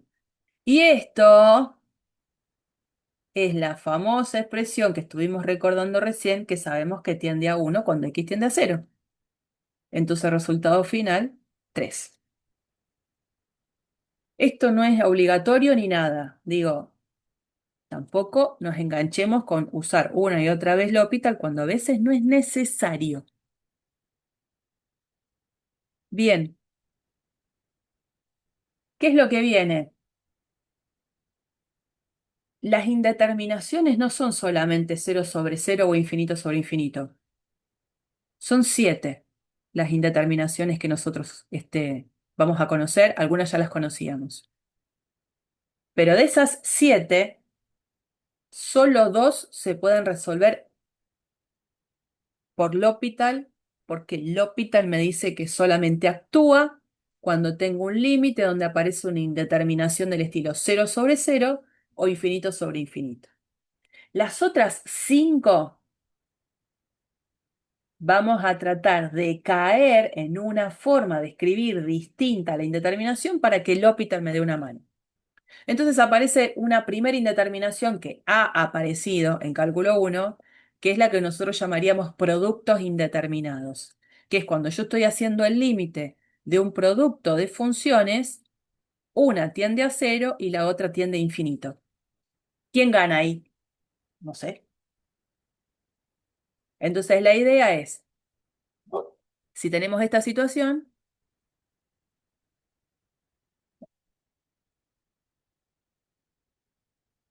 pensar en esto. Escribir diferente al producto. Por ejemplo, una opción sería que cuando tengo f por g, yo, así como hice antes con la x, a f, en vez de dejarla acá, la pase al denominador del denominador.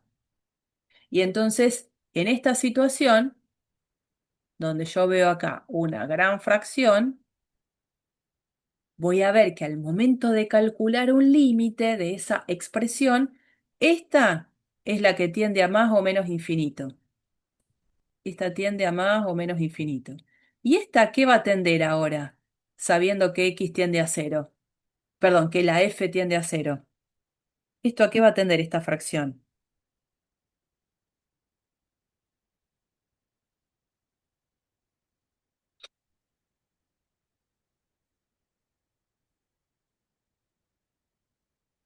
Falta poquito.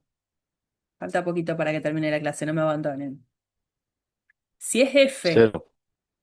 es f una función que tiende a cero, ¿no es cierto? Pero acá tengo 1 sobre f.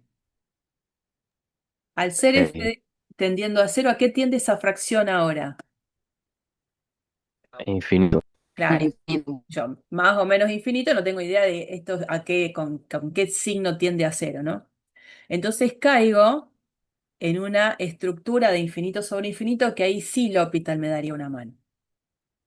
Pero otra opción, ante el producto que tenía acá, es que ahora el que pase al denominador del denominador sea la g y que la f se quede ahí. Entonces la expresión ¿cómo quedaría? F dividido, ahora 1 sobre g. Y entonces en este caso era la f, esta la que tendía a 0, pero la g es la que tendía a más o menos infinito. Esta fracción, si g tiende a más o a menos infinito, ¿a qué va a tender? A 0. Entonces caigo en una indeterminación del estilo 0 sobre 0. Lo importante es, hay que convertir este producto indeterminado que era de este estilo en algo que sea del estilo 0 sobre 0 o infinito sobre infinito. Y la estrategia ya la conocí. Paso a 1 al denominador del denominador, a cualquiera de los dos. Ahora, una situación, ¿no? Acá, ejemplo. Límite cuando x tiende a infinito de x por el seno de 1 sobre x. Cuando x tiende a infinito, ¿esto a qué tiende? A infinito, ese es fácil. Y este otro de acá, cuando x tiende a infinito, ¿esto a qué tiende? A 0. Sí. Y el seno de algo que tiende a 0, ¿todo esto a qué tiende? 0. A menos 0. 0. Entonces aparece la indeterminación. Infinito por 0. Así como está, L'Hopital no lo puedo aplicar. Tengo que caer en 0 sobre 0 o infinito sobre infinito. Y entonces la estrategia que vi recién es, de las dos funciones que tengo, a una la paso al denominador del denominador.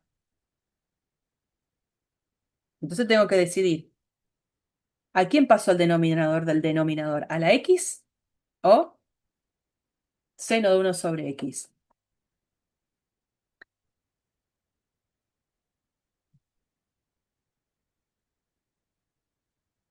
¿No quedaría mejor pasar la X? Para mí también. Porque si paso el otro, no está mal, qué sé yo, yo intento, pruebo, estoy en eso, estoy estudiando. Hay veces que una elección termina siendo mejor que otra. Entonces yo acá haría eso, pasaría al denominador del denominador a x.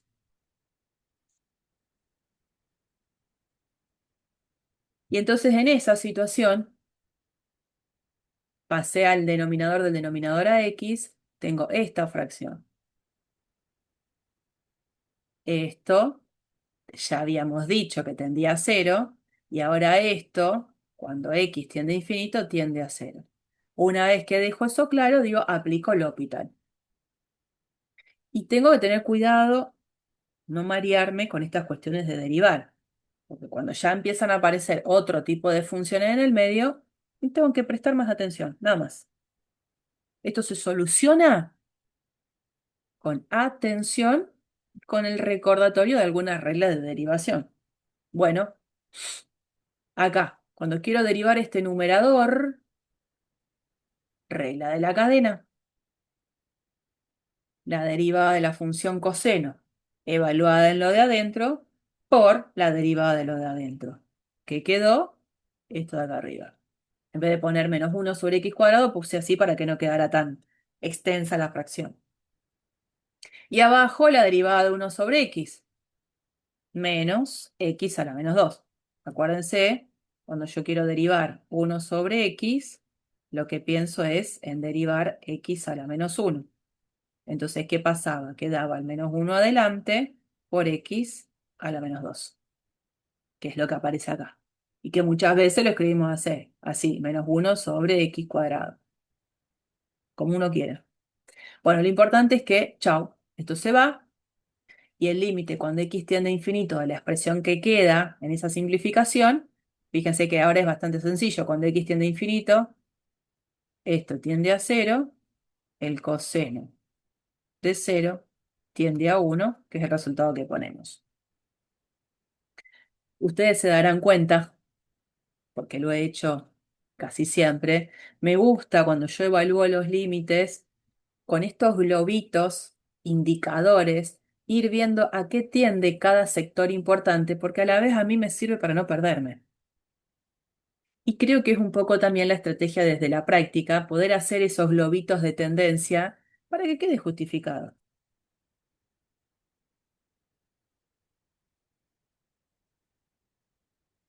Ya vimos entonces tres indeterminaciones: cero sobre cero, infinito sobre infinito, la nueva de recién, cero por infinito.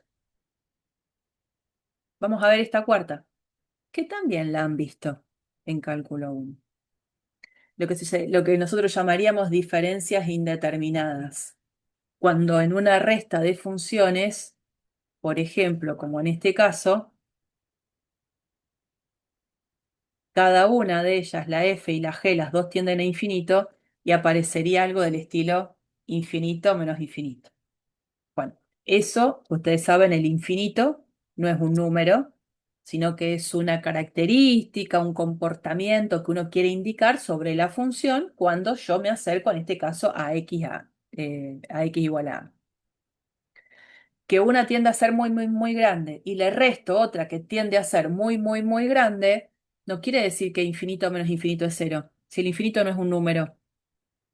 Obviamente, si una tiende a 5 y le resto otra que también tiende a 5, 5 menos 5 es cero y se terminó. Pero infinito menos infinito, no es cero, no es un número.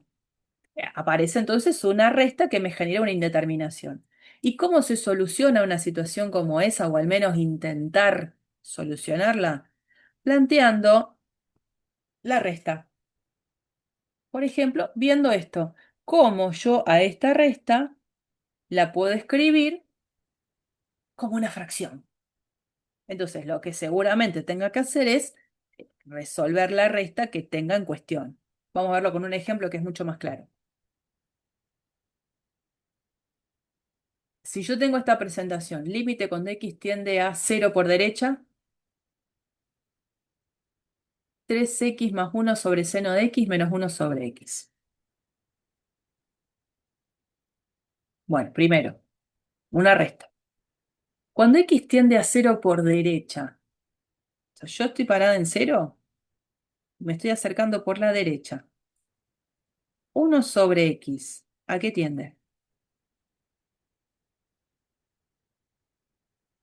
Más infinito. Le pueden poner si quieren el más, o si no le ponen nada, se interpreta que es infinito positivo. Bueno, acá. Cuando x tiende a 0 por derecha, ¿este numerador a qué tiende? A 1. Bien, estamos de acuerdo. ¿Este de acá a qué tiende? A 0 positivo. Claro, eso necesito conocer. Que tiende a 0 con valores positivos. Si yo hago la gráfica de la función seno de x, que hace esto, por la derecha 0, la función sí estamos de acuerdo que tiende a 0, pero lo hace siempre a partir de números positivos. ¿Por qué me interesa eso? Porque ahora tomo la fracción completa y la fracción completa tiende a infinito positivo también, porque es 1 dividido algo que tiende a 0, pero que sé que lo hace con valores positivos. Entonces me queda infinito menos infinito. Indeterminación. Ahí el L'Hopital todavía no me daría una mano. Para que el L'Hopital me dé una mano, necesito escribir esta resta a partir de una fracción. ¿Y cómo puedo hacer para escribir esta resta como una fracción?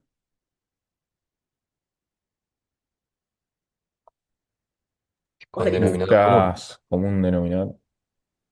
hacer la resta buscando como un denominador, tal cual. Eh, bueno, eso es lo que queda. Sacamos en este caso como los dos denominadores totalmente distintos. El denominador común va a ser el producto. Hacemos la resta, esto ya lo sabemos todos. Cuando me encuentro con esto, digo, a ver, a ver, a ver. ¿A qué tiende el denominador cuando x tiende a 0 por derecha? A 0. ¿A qué tiende el numerador Cuando x tiende a cero por derecha y esto tiende a cero, esto tiende a cero, le resto algo que tiende a cero. Recién ahí aparece el hospital. Si no, no. Entonces, ¿qué hace el hospital? Primero la fracción.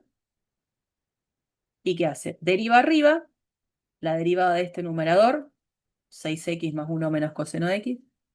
Y abajo la derivada del denominador. ¿Qué regla tengo que aplicar para derivar el denominador? La de producto. De producto. Entonces derivo el primero por el segundo sin derivar, más el primero por la derivada del segundo. Bueno, me queda esto. Vuelvo a ver qué pasa con las tendencias.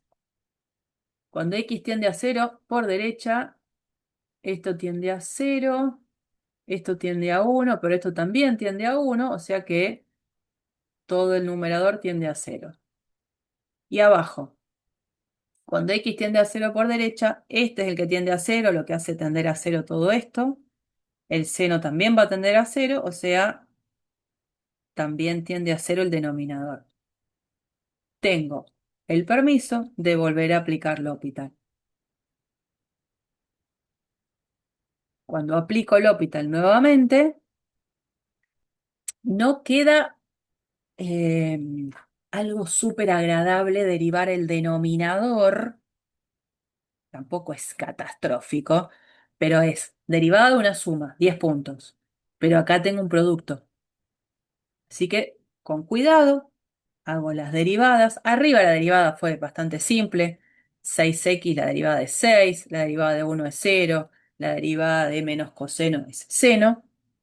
Y acá cuando llego a esta instancia me doy cuenta que cuando veo la tendencia, cuando x tiende a 0, esto tiende a 6 y es esto tiende a 2. Coseno de 0, 1, 1 por 2, 2. Cuando x tiende a 0, esto tiende a 0. Entonces todo el denominador tiende a 2. Resultado 6 sobre 2, 3.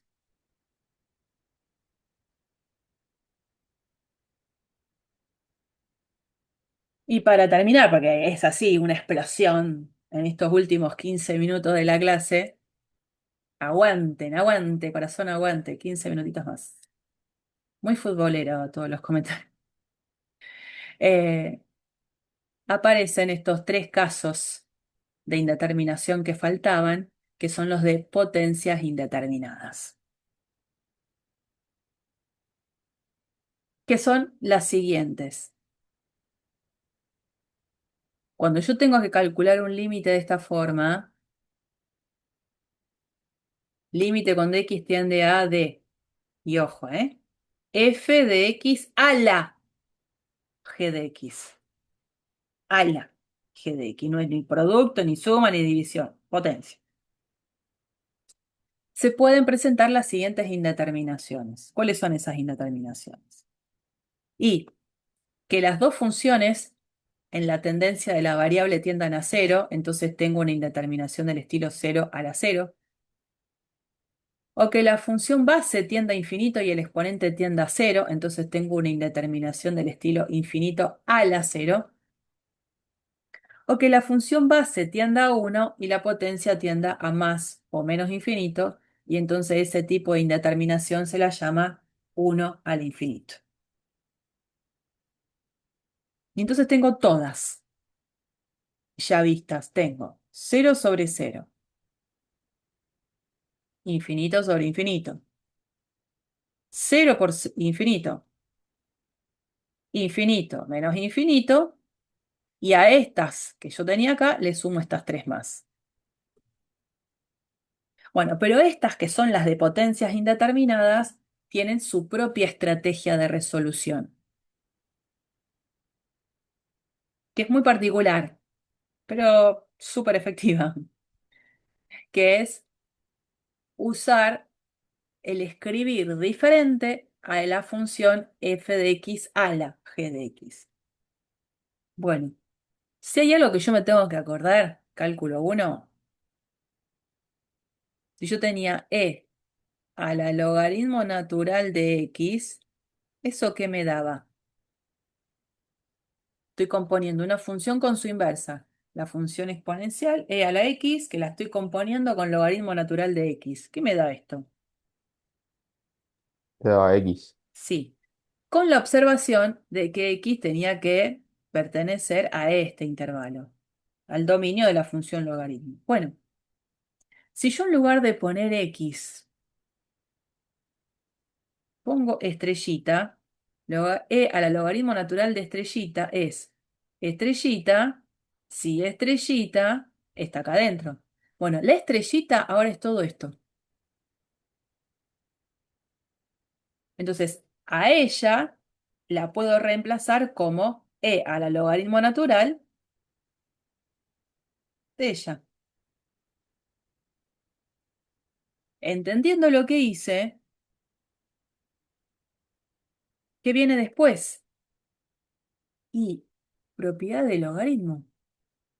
Si yo tengo e, lo voy a escribir de nuevo acá, pero en negrita, tengo e elevado a la logaritmo natural de f de x elevada a la g de x, por propiedad del logaritmo, esta g de x de acá puede pasar a multiplicar adelante del logaritmo.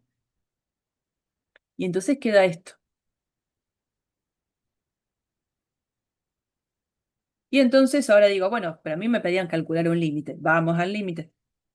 Cuando yo tenga que calcular este límite, en vez de escribir f de x a la g de x, voy a escribir esta forma camuflada de escribirlo como e a la g de x por logaritmo natural de f.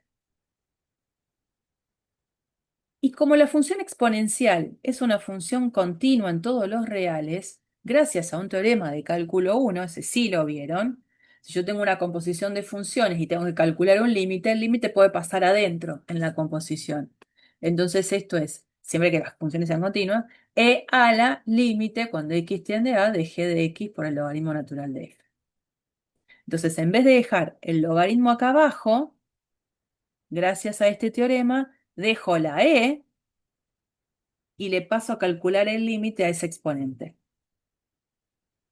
Y entonces este límite es muy metódico esto. Este límite, el que quedó acá arriba como exponente de la función exponencial, es un límite que seguro cae en este tipo de indeterminación. Indeterminación que, como la vi hace un ratito, ya sé cómo llevarla al 0 sobre 0 o infinito sobre infinito, donde el L'Hopital finalmente me daría una mano. Bueno, vamos a verlo directamente sobre algún ejercicio, porque si no, así quedamos. Fíjense acá. Límite cuando x tiende a infinito de esta expresión. La base es e a la x más x. La potencia es 1 sobre x. Cuando x tiende a infinito, digo, e a la x tiende a infinito. Si le sumo algo que tiende a infinito, hace que todo esto, que es la base, tienda a infinito. ¿Y qué pasa con su exponente? El exponente es 1 sobre x, entonces cuando x tiende a infinito, el exponente va a tender a 0. Es una forma indeterminada del estilo infinito a la c. Entonces, ¿qué me dice la estrategia? Primero, escribí distinta esa función. Aprendí que se escribe e a la función que tengo acá como potencia por el logaritmo natural de lo que era la función base. Y si no me acuerdo, bueno, ahora va a aparecer todo tachado, vuelvo a esta pantalla. ¿Cómo se escribía? Y acá, porque la función e a la x es continua en R, paso a escribirlo de esta forma. Paso el límite de lo que quedó como exponente de la función exponencial. Y entonces, ¿esto cómo se va a resolver? Ahora, lo que tengo que hacer es prestar atención a calcular el límite que ha quedado como exponente en la función E, la función exponencial. Entonces, yo, propuesta, me aparto. Y este límite lo calculo como en un cálculo auxiliar. aparte. Cuando yo resuelva este límite, no sé, me da asterisquito, entonces el resultado final será e elevado a asterisco, lo que quede, qué sé yo. Esa es mi propuesta. Cuando voy a calcular este límite, ya les dije, voy a caer en un estilo 0 por infinito. Bueno, veo qué hago. Ahora fíjense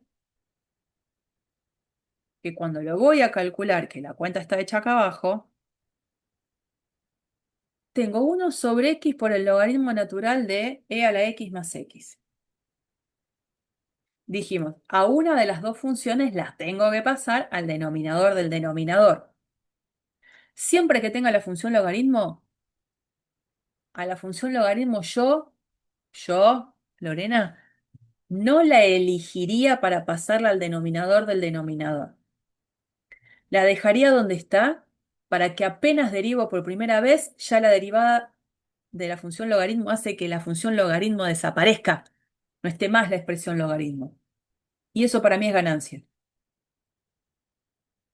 Entonces acá digo, a ver, ¿a quién paso al denominador del denominador? Y no, tengo que mirar más astuto esto. Primero ya sé que el logaritmo no lo voy a pasar, lo voy a dejar ahí. Y por otro lado, digo, escribir 1 sobre x por logaritmo natural de e a la x más x. ¿Acaso no es lo mismo que escribirlo así? Y sí, no estoy pasando a nadie, debajo de nadie, directamente fue darme cuenta que en vez de escribir 1 sobre x por logaritmo natural de e a la x más x, lo escribo como logaritmo natural de e a la x más x sobre x. ¿Para qué lo voy a dejar apartado por 1 sobre x? Lo compacto en una presentación de fracción. Y bueno, y acá viene el hospital. Porque cuando x tiende a infinito, esto tiende a infinito, y acá tengo e a la x más x tiende a infinito. El logaritmo de algo que es cada vez más grande, también es cada vez más grande. L'Hopital. ¿Qué pasó acá? Y la derivada de x es 1 abajo. Y la derivada del logaritmo natural quedó esta fracción, porque es una composición. Entonces, lo que yo tendría que haber escrito acá es todo esto dividido 1. Pero ¿para qué voy a poner dividido 1? Esquivo poner el dividido 1 y dejo directamente la fracción que quedó de la derivada del numerador. Y vuelve a aparecer otra vez la misma cuestión. Cuando x tiende a infinito, esto tiende a infinito, esto tiende a infinito. L'Hopital de nuevo. Queda esto. Y otra vez, esto tiende a infinito, esto tiende a infinito. L'Hopital de nuevo, pero acá, gracias a que puedo cancelar directamente el límite de la función idénticamente 1, es 1. Este 1 no es el resultado del límite planteado. Este 1 fue el límite de la expresión que me quedó acá. Entonces, lo que sí va a venir ahora es presentar, por lo tanto, el límite de la función que me pedían originalmente es e a la, el resultado que obtuve, o sea, e a la 1e. Miren, yo cuando ahora le subo a todo esto en el campus, el archivo va a tener ejemplos de las otras dos determinaciones de potencias indeterminadas que quedan, son ejemplos que están resueltos totalmente, y les va a quedar esto. Esto sí es tarea, sí o sí. Hay que realizar el estudio y la gráfica completa de esta función. Una función racional, amigable en el dominio, todos los reales. ¿Qué digo yo acá? Es como una receta que tiene unos pasos que necesito que tengan un orden, algunos no tanto, pero por ejemplo, lo primero que necesito hacer es identificar el dominio de la función. Si yo quiero hacer el estudio completo de esta función, necesito el dominio, lo que les decía al principio, el nombre y el apellido. El estudio de las simetrías que puede tener la curva. Bueno, eso es algo que podría estar ahí en ese paso, podría estar al final. En general está adelante porque tiene más sentido. ¿Qué quiere decir? Estudiar las simetrías y ver si a lo mejor la función es par o impar, o si no es ninguna de las dos. Después viene todo el estudio que hicimos antes en el ejemplo que en la primera hora de la clase. Tengo que estudiar el signo de la primera derivada y el signo de la segunda derivada porque con eso conozco dónde crece, dónde decrece, puntos críticos, clasificarlos, puntos de inflexión, ver si hay, dónde es cóncava hacia arriba, dónde es cóncava hacia abajo. Todo eso desde el punto 2 al punto 5. Dice, identifique las asíntotas que puede tener. ¿A qué se refiere con eso? Vamos a tener la posibilidad de que una función tenga asíntotas horizontales o asíntotas verticales. Voy a tener que ver si las tiene. Y yo ya sé cómo se ve eso. En cálculo 1 me enseñaron. No vamos a ver nosotros asíntotas oblicuas que puede haber, pero nosotros no lo vamos a ver. En general en cálculo 2 no lo vemos. Y a partir de todo ese estudio, van a poder volcarlo en hacer la gráfica completa. Este ejemplo, cada vez que los doy, les termina costando mucho encontrar la primera derivada y la segunda derivada. Entonces, ¿yo qué hice? Resumen para que vayan llegando a las cosas sin tanto problema. Acá les doy la versión de la derivada en su versión factorizada, que es la que cuesta llegar. Lo mismo con la versión de la derivada segunda en su versión factorizada, que es la que suele llegar. Y algunas preguntas para que ustedes finalmente después grafiquen la función. Bueno, tienen una tarea importante de hacer de repaso de todo lo que estuvimos viendo y de hacer, junto con ahora haber aprendido el L'Hopital, la gráfica de esta función completa. La pongo en GeoGebra y me la hace. ¿Estamos de acuerdo? Sí. Pero quiero que ustedes lo hagan paso por paso porque es lo que le vamos a pedir en los parciales, que puedan hacer un estudio justificado de cada una de las cosas. ¿Está bien? Bueno, hasta acá